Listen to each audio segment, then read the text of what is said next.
प्रधानमंत्री मुख्यमंत्री की कुर्सी पर बैठना आसान हो सकता है, लेकिन उस पर लंबे समय तक टिके रहना आसान और हर किसी के बस की बात बिल्कुल नहीं है। नमस्कार, मैं आदित्य श्रीवास्तव स्वागत करता हूं the king maker behind the king की इस सीरीज में, जहां आज की कहानी है गूंगी गुड़िया से लेकर आयरन लेडी ऑफ इंडिया बनने के सफर की। कहानी है इंदिरा गांधी की। साल था 1966। लाल बहादुर शास्त्री की मृत्यु के बाद और कांग्रेस सिंडिकेट के विरोध के बाद 19 जनवरी सन 1966 को इंदिरा गांधी ने प्रधानमंत्री पद की शपथ ली।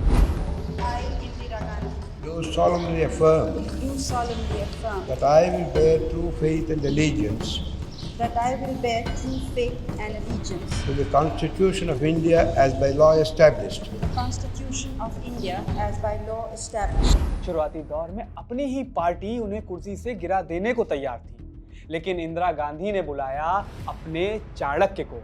उस दौर में शांत, दिखने में बिल्कुल सिंपल पर दिमाग से पॉलिटिकल चेस मास्टर परमेश्वर नारायण हक्सर, और सन 1966 में सौंप दिया प्रधानमंत्री सचिव का पद। इन्हें कहा जाता था इंदिरा शब्द बोलती हैं पर सोच हक्सर की होती थी। उनके सफर को अगर देखें तो उनकी स्कूलिंग और कॉलेज इलाहाबाद से हुई।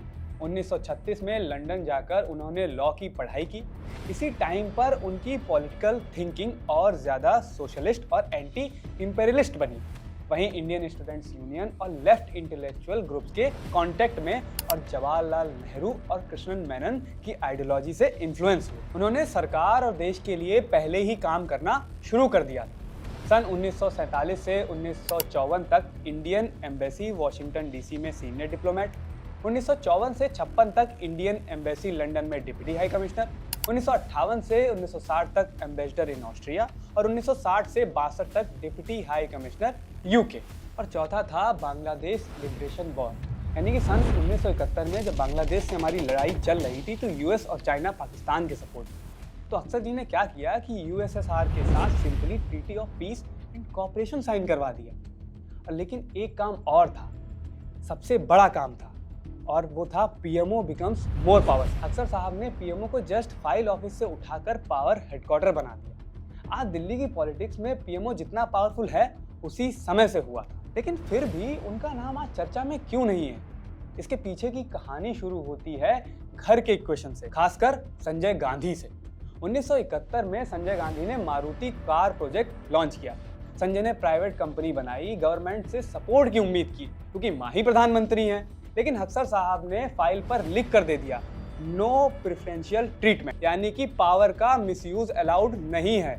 और यही बात संजय को चुभ गई और धीरे धीरे संजय के इन्फ्लुएंस से हक्सर साहब को 1973 तक साइडलाइन कर दिया। अगर हक्सर साहब सिस्टम में बने रहते तो शायद इमरजेंसी का फेस कुछ और होता। लेकिन एक सवाल जरूर मन में आता है कि पावर का असली मालिक कौन होता है? वो जो कुर्सी पर बैठा है या वो जो उसे सोचने का तरीका देता है?